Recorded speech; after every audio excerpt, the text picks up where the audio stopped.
जब मेरी शादी हुई तो मैं 32 साल की थी। मेरी उम्र बढ़ गई थी। शादी में आने वाले सभी रिश्तेदार मुझे अजीब नज़रों से देख रहे थे कि दुल्हन बुढ़ी है, मजाक उड़ा रहे थे। लेकिन मैं दुल्हन बनकर बड़ी खुश थी। ख्वाब भी सजा लिया था। मैं दुल्हन के रूप में सजी ससुराल आ गई तो यह देखकर हैरान रह गई। वहाँ तो खुशी का माहौल है ही नहीं। मेहमान विदाई के बाद शायद ही अपने अपने घरों को जा चुके थे। मेरे एहसास खत्म होने लगे थे। मेरी सास ने मुझे खामोशी से ले जाकर मेरे कमरे में बैठा दिया। ना कोई रस्म हुई, ना कोई स्वागत। ऐसा मालूम होता था जैसे जबरदस्ती की शादी हुई थी। मैंने कमरे में कदम रखा तो मेरा दिल बहुत बुरा होने लगा था, क्योंकि कमरा बिल्कुल भी सादा था, जैसे इन्हें नई नवेली दुल्हन की आने की बिल्कुल खुशी ही ना हो। मेरी सास ने मुझे बेड के नीचे में बैठा दिया और कहा, तुम्हारे लिए खाना भिजवाती हूँ। मैंने सास को मना कर दिया। तब मेरी सास मेरे पास बैठी मुझे देखने लगी। वह बाहर से बहुत अच्छी थी, पर नज़रें बहुत अजीब थी। मुझे घबराहट हो रही थी। वह मुझसे बोली, बहुत सुंदर लग रही हो। मैंने मुस्कुराकर शुक्रिया कहा, लेकिन उनके मुंह से निकलने वाला अगला शब्द मुझे पल भर में परेशान कर दिया। जब वह बोली, भगवान तुम्हारी खूबसूरती को कायम रखे। उसकी बात पर मैं हैरान रह गई। उसके यह शब्द अजीब ना थे, बल्कि उनके कहने का अंदाज भी काफ़ी ज़्यादा अजीब था।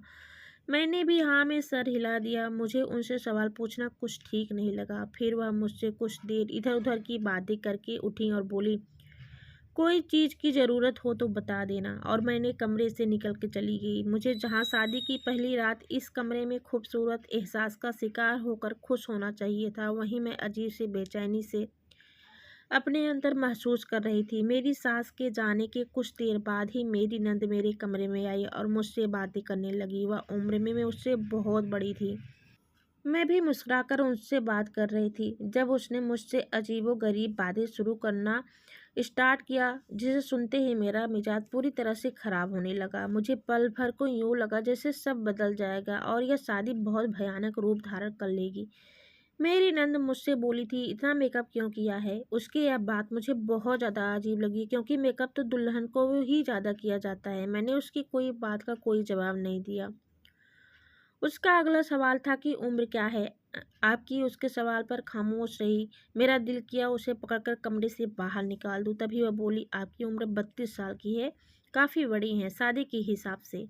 वैसे अब तक शादी क्यों नहीं की? या कोई कमी है या कोई बुराई है आप में जो अब तक आपकी शादी नहीं हुई? उसका सवाल मुझे हथौड़े की तरह लग रहा था। दिल किया कि इससे पूछो कि तुम्हारे भाई में क्या ऐब है जो अब तक शादी नहीं हुई, जबकि वह खुद मुझसे 1 साल बड़ा था। पर मैं ना पूछ सकी, इसलिए बस खामोश हो गई। और वह बोली, छोड़िए, शादी तो नसीब से होती है, जब भगवान ने लिखा हो गई। वैसे मेरे भाई को खूबसूरत औरत पसंद है, ना कि मेकअप से भरी हुई, वरना बदसूरत लड़कियों को भी मुँह नहीं लगाता। मैं उसकी बात पर नज़रें झुकाए खामोश रही। वह जो अपने भाई की इतनी पसंद बता रही थे, तो दिल में सवाल उठा कि उसके भाई को उसकी पसंद के मुताबिक अपनी लड़की कौन देगा। पर मैं खामोश रही कि आज तो पहला दिन है। अगर आज ही कुछ कहा तो बहुत बोलने वाली और बदतमीज दुल्हन के रूप में मशहूर हो जाऊंगी। जब वह मेरे सब्र को आजमाने के लिए वापस बोली कि मेरे भाई को बदसूरत लड़कियां बिल्कुल भी पसंद नहीं। खैर, औरत जैसे भी हो, उसके हाथ में होता है वह पति को अपना दीवाना बना ले। या उम्मीद करती हूँ आप भी कुछ ऐसा ही करोगी और मेरा भाई आपका दीवाना हो जाए। यह कहकर वह मुस्कुराकर बाहर चली गई, जबकि मुझे अपने आगे की ज़िंदगी बहुत ख़राब नज़र आने लगी थी। मैंने दिमाग से सब कुछ हटा दिया कि अभी कमर सीधी करने लेटी ही थी जब अचानक से मेरा पति कमरे में आया। मैं चौंक कर फ़ौरन उठी जब मेरा पति मेरे पास आया और बोला, यह सब क्या है? मैं उसके आगे इस तरह पूछने पर परेशान हो गई। जब वह बोला, इतना मेकअप क्यों किया है? इतना मेकअप करके तुम इतनी खूबसूरत लग रही हो। मेकअप करके तो कोई भी खूबसूरत लगता है। जाओ, जाकर फ़ौरन अपना मुंह धो कर आओ, साफ करो यह मेकअप। अगर मेकअप उतारने के बाद तुम मुझे अच्छी ना लगी तो मैं तुम्हें फ़ौरन ही तलाक दे दूंगा। अपने पति की बात सुनते ही मैं परेशान हो गई। वैसे ही मैं बहुत ज़्यादा परेशान थी। जब मेरे पति ने मुझसे कहा कि अब तक बैठी क्यों हो, जाओ, जाकर मुंह धो कर आओ। अपने पति के गुस्सा करने पर मैं फ़ौरन उठी और बाथरूम में चली गई। अंदर जाकर मैं बहुत ज़्यादा परेशान खड़ी थी कि अब मैं क्या करूं। अगर मेरे पति को मेरी सूरत पसंद नहीं आई तो वह मुझे तलाक दे देगा। मैं बहुत ज़्यादा परेशान थी। काफ़ी देर बाथरूम में गुजारने के बाद मैंने दिल से दुआ करते हुए ज्वेलरी उतार कर कपड़े बदले और हाथ मुंह धोकर निकली तो देखा कि मेरा पति सो चुका था। मैंने शुक्र की सांस ली, आज रात गुजर जाए, कल तो मेरी माँ आ जाएगी तो वह मामला संभाल लेंगी। मैं बिल्कुल धीरे से बेड पर पति के साथ बराबर में लेट गई। लेकिन अभी कुछ ही देर गुजरी थी कि जब मेरा पति, मेरा नाम शिवानी है, मेरी उम्र 32 साल है, मैं देहरादून की रहने वाली हूँ और मेरी फैमिली में सिर्फ मेरी मम्मी है जो अक्सर बीमार रहती हैं। वह दिल की मरीज है। जब मैं छोटी थी ना, तभी पापा की मौत हो गई थी। मेरे पापा कारोबारी इंसान थे पर मम्मी घरेलू औरत थी। पापा के गुजर जाने के बाद मम्मी कारोबार ना संभाल सकी, इसलिए पापा का कारोबार सब कुछ खत्म हो गया था। हमारा 2 मंजिला घर था। मम्मी ने ऊपर वाला हिस्सा किराए पर दे दिया और नीचे बच्चों को ट्यूशन पढ़ाती। हमारा खर्चा आसानी से पूरा हो जाता था, लेकिन मेरी मम्मी एक बात को लेकर हमेशा परेशान रहती थी कि मेरा घर नहीं बसेगा, कोई मुझसे शादी नहीं करेगा, क्योंकि मेरे अंदर एक बहुत बड़ा ऐब था। बचपन में ही लोग मुझसे कहते थे कि मैं बहुत ज़्यादा बदसूरत हूँ।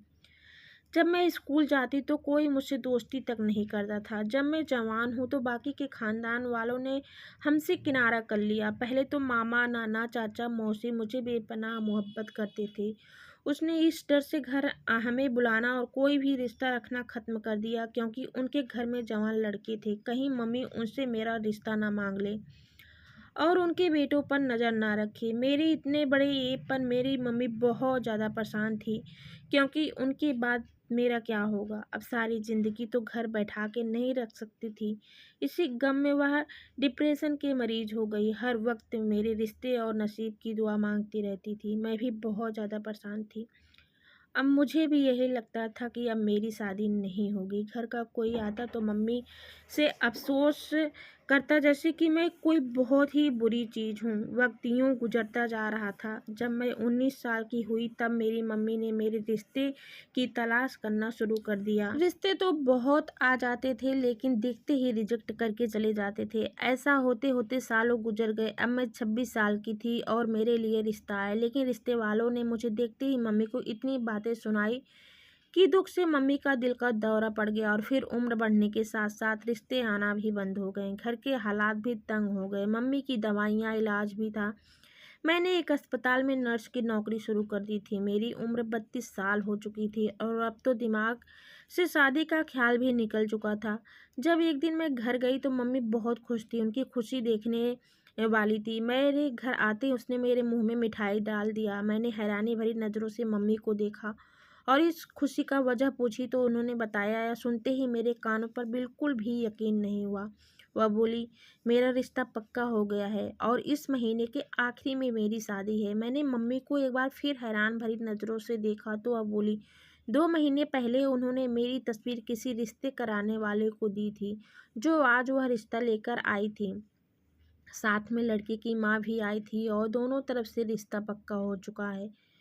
मैंने मम्मी से पूछा कि आपने उन्हें मेरे इस बड़े ऐब के बारे में बता तो दिया। मम्मी बोली, हाँ सब बता दिया, उन्हें कोई ऐतराज़ नहीं है। मम्मी की बातें सुनते ही मैं खामोश होकर कमरे में चली गई। जाने कौन था जिसने मेरी हकीकत जानने के बावजूद मुझे पसंद किया था।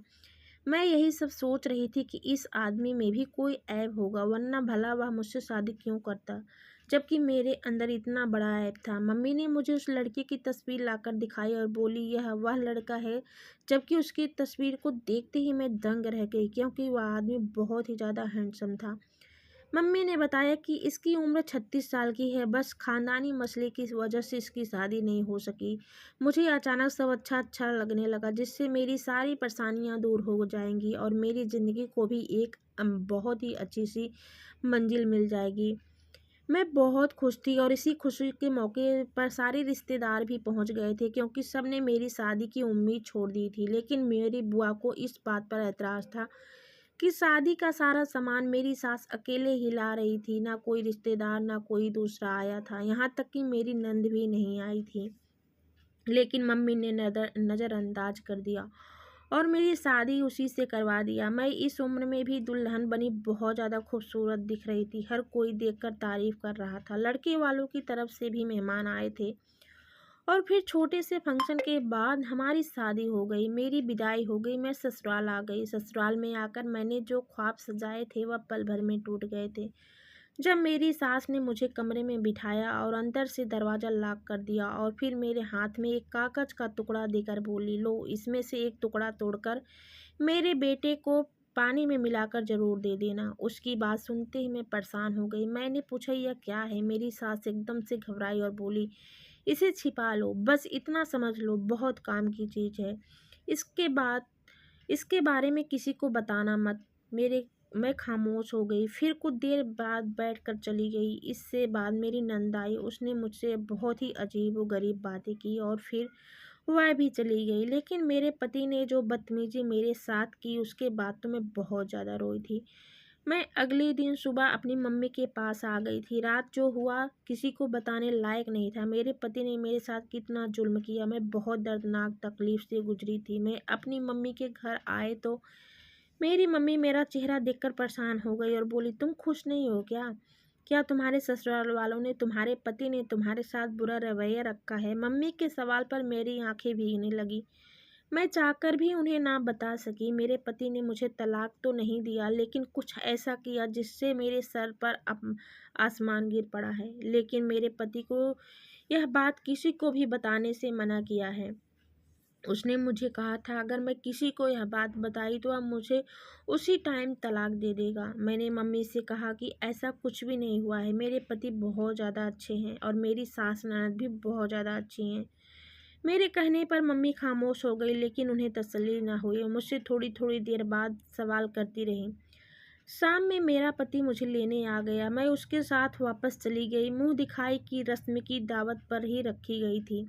सब कुछ ठीक ठाक हो गया, लेकिन यह कोई नहीं जानता था कि मेरी ज़िंदगी में क्या गुजर रही है। मैं वापस नौकरी पर जाने लगी, क्योंकि मेरे पति का कहना था कि घर का खर्च मैं अकेले नहीं उठा सकता। जब मम्मी ने मुझसे पूछा कि नौकरी क्यों कर रही हो, तो मैंने कह दिया, मेरा घर में दिल नहीं लगता, क्योंकि मेरे पति ने मुझे किसी को भी बताने से मना किया था। ज़िंदगी मुश्किल से मुश्किल होती जा रही थी।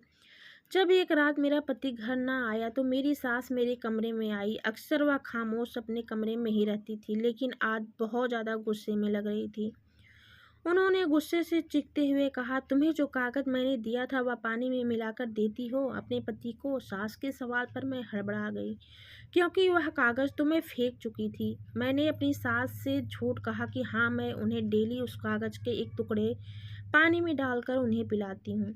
तब मेरी सास मुझसे बोली, तुम झूठ बोल रही हो, तुम उससे नहीं पिलाती हो। अब जो भी होगा उसकी जिम्मेदार तुम खुद होगी।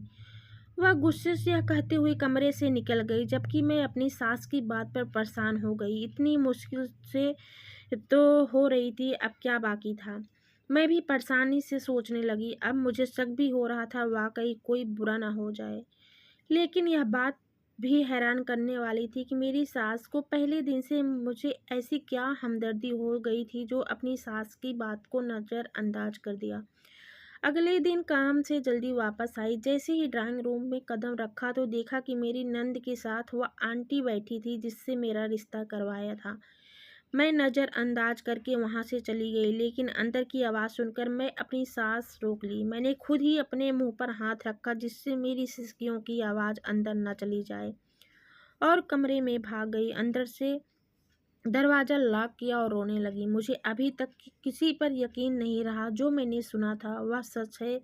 मेरे साथ इतना बड़ा खेल खेला गया। मैंने फैसला किया कि मैं अपने पति को इस बारे में दो टूक बात पर ज़रूर करूँगी। लेकिन अगले दिन जो हुआ, मेरे पैरों तले ज़मीन खिसक गई, क्योंकि सुबह सुबह मेरा पति जब लौटा तो मम्मी भी घर लौट आई थी। घर आकर बहुत रोई कि मेरी मम्मी मेरे रोने से घबरा गई और मुझसे रोने की वजह पूछी, तो मैंने उन्हें रोते हुए सब कुछ बता दिया। अब मैं शुरू से अपनी कहानी बताती हूँ। दरअसल मैं जब पैदा हुई थी तो बहुत ज़्यादा खूबसूरत थी, लेकिन जब मैं 7 साल की थी तब गरम गरम खोलती हुई चाय मेरे चेहरे पर गिर गई थी, जिसकी वजह से मेरा आधा चेहरा बुरी तरह से जल चुका था। मेरी मम्मी ने बहुत दुख किया, बहुत रोई, पर मम्मी को तसल्ली दिया कि चेहरा ठीक हो जाएगा। मेरे पापा ने मेरा बहुत इलाज कराया, पर कोई फ़ायदा नहीं हुआ। वक्त गुजरने के साथ मेरा चेहरा बेहतर हो गया, लेकिन मेरे चेहरे के दाएं तरफ बड़ा सा जले का निशान था, जो बहुत ज़्यादा बुरा लगता था। इसलिए पढ़ी लिखी और अच्छे खानदान होने के बावजूद भी मेरा रिश्ता लाने वाले लोग मेरी सूरत देखते ही रिश्ते को इनकार कर देते थे, इसलिए मेरी उम्र बहुत ज़्यादा बड़ी हो गई थी। जब एक आंटी ने मेरा रिश्ता करवाया और इस रिश्ते की हकीकत मुझे इस तरह खुली, जब रिश्ते वाली आंटी अपनी ननद की बातें करती हुई सुनी। रिश्ते वाली ने मेरा रिश्ता लड़के वालों के यह लालच देकर लगवाया था कि मेरा कोई नहीं है, भाई नहीं है, अपना कमाती हूँ, चेहरे पर एक बहुत बड़ा दाग है और लड़की की माँ भी बीमार रहती रिश्ते है। वाली माँ के आंटी बाद ने वह घर बताया उसी था का कि वह होगा, खुद भी खाएगी और क्योंकि तुम्हें भी मेरे ससुराल खिलाएगी, वाले जिसकी बहुत वजह ज़्यादा से हमारी गरीब थे, शादी घर हो भी गई थी। अपना ना उसकी था, वजह इसलिए से हमें लालच में आ तलाक गए का और रिश्ते बहुत ही वाले ज़्यादा ने डर यह लगा सब रहता था। इस करके मेरी लालच में इन शादी लोगों करवा ने दिया। मुझसे शादी की और मेरी सास ने मुझे कागज़ दिया, जिसमें अब भी कुछ मालूम नहीं था कि वह कागज़ किस चीज़ का है, और पहले दिन ही मेरी ननद और पति ने मेरे सामने बदसूरत कहना शुरू कर दिया था, ताकि मैं आगे से एक शब्द ना बोलूं। उस रात मेरे पति ने जो मेरे साथ किया था, वह शायद दुनिया का कोई भी मर्द अपनी बीवी के साथ ना करता होगा। मेरे पति ने मेरा मेकअप उतारा और बोला कि अगर तुम्हारा मेकअप अच्छा नहीं हुआ तो मैं तुम्हें तलाक दे दूंगा। यह सुनते ही मैं डर गई और मेरे चेहरे पे जो दाग था उसे छिपाने के लिए मैं चादर ओढ़कर सो गई। जब मेरे पति ने मेरे चेहरे से चादर खींची तो और मुझे देखते ही अगले पल चिल्लाया, बोला, इतना बड़ा धोखा, तुम तो इतनी बदसूरत हो कि मैं 1 मिनट तुम्हारे साथ न रहूं। उसके यह कहने पर मैं बहुत रोने लगी। तब मेरे पति ने कहा कि मैं तुम्हें तलाक दे दूंगा। तब मैं रोते हुए पति के सामने हाथ जोड़कर बोली, ऐसा ना करें, मैं कहाँ जाऊंगी। मेरी बात पर मेरे पति मान ही नहीं रहा था, पर मैंने उसे बहुत समझाया, अगर वह ऐसा करेगा तो मेरी मम्मी का क्या होगा। इसके बाद वह खामोश रहा। फिर उसने मेरे साथ शर्त रखी, मैं दूसरी शादी करूंगा और तुम अपनी खुशी से मेरी दूसरी बीवी को कबूल करोगी और नौकरी करके अपना खर्चा खुद उठाओगे। मेरे पति के कहने पर मैं मान गई। यह जहर का घूंट मैंने पी लिया, लेकिन कल मुझ पर से यह पर्दा उठा कि मेरे पति मेरे इस ऐब से वाकिफ थे। उन्हें मालूम था, उसके बावजूद उसने अपनी मर्जी से मुझसे शादी की थी। मैं ऐसी गम में ही थी कि अपने पति से बात करने का फैसला कर लिया था, जब अगली सुबह ही अपने एक साथ वह लड़की ले आया जिससे वह शादी कर चुका था। यह खबर बिजली की तरह मुझ पर गिरी हुई थी। वादे के मुताबिक यह मैं सब कुछ बर्दाश्त भी कर लेती, अगर मेरा पति मेरे साथ इतना बड़ा धोखा ना करता। मैंने यह सब अपनी मम्मी को बताया तो मेरी किस्मत पे आंसू बहाने लगी और उन्होंने मुझे इस बार बहुत ज़्यादा हिम्मत से समझाया मैं अपने घर वापस लौट जाऊं। उनकी बात सुनकर मैं बहुत हैरत थी, लेकिन मम्मी बोली, तुम्हें सब्र का फल भगवान देगा, लेकिन अब तुम्हारी तलाक का गम बर्दाश्त नहीं कर सकती। मैं मम्मी के कहने पर वापस ससुराल लौट आई। मेरी सौतन और नंद मुझे ऐसे देख रहे थे जैसे देखते ही निकल जाएंगे। मैंने सब नज़रअंदाज किया, अपने कमरे में चली गई। मेरा पति और उसकी दूसरी बीवी बहुत ज़्यादा खुश थे, लेकिन घर में अचानक मेरी नंद और मेरी सौतन की लड़ाई होने लगी। मेरी नंद, जिसको अपनी चलाने और अपना सिक्का ऊपर रखने की आदत थी, वह बता रही थी कि मेरी सौतन उसे शादी न होने पर भाई के दर पर पड़े रहने के ताने देने लगी थी और मेरा पति भी उसे कुछ नहीं कहता। और मेरी नंद को जल्दी एहसास हुआ कि उसने मेरे साथ इतना बड़ा जुल्म किया है, इसलिए रो रो कर मुझसे माफ़ी मांगने लगी। दिन रफ्तार पकड़कर गुजरने लगी। शादी को 6 महीने हो गए जब अचानक अस्पताल से एक मरीज आया जिसका एक्सीडेंट हुआ था। उसकी टांगें काटनी पड़ी। यह देखकर धक्का लगा कि यह तो मेरा पति ही था। ऑपरेशन के बाद मेरा पति अपाहिज हो गया। मेरी सास नंद बहुत दुखी थी, जबकि मेरी सौतन भी बहुत ज़्यादा रो रही थी। मुझे तो किसी ने दुखी होने का कोई हक ही नहीं दिया था। इस बात को हफ्ता ही गुजरा था जब मेरी सौतन ने मायके जाकर मेरे पति को तलाक की नोटिस भेज दिया और वह उसकी जिम्मेदारी उठाने के काबिल नहीं है, ऐसा कहकर उसे तलाक देने के लिए मनाने लगी। जब एक दिन मेरे पति ने मुझे बुलाया और मेरे सामने हाथ जोड़कर वह मुझसे रो रो कर माफ़ी मांगने लगे, मैंने उसे माफ़ कर दिया। बहुत शर्मिंदा था। उसने कहा उसे पता चल चुका है कि सूरत से कुछ नहीं होता, बल्कि सीरत से ज़िंदगी अच्छी गुजरती है। मैंने अपनी सास से पूछा, वह कागज़ किस चीज़ का था, कहीं इसकी वजह तो मेरे पति की यह हाल तो नहीं रहा। मेरी बात पर मेरी सास धीरे से मुस्काई और बोली, वह ताबीज़ था जिससे तुम्हारे पति को तुम्हारी खूबियाँ दिखती थी। मेरी सास अपनी बेटी और बेटे की करतूत से वाकिफ थी। वह हमेशा मेरा भला ही चाहती थी, मगर मैं समझ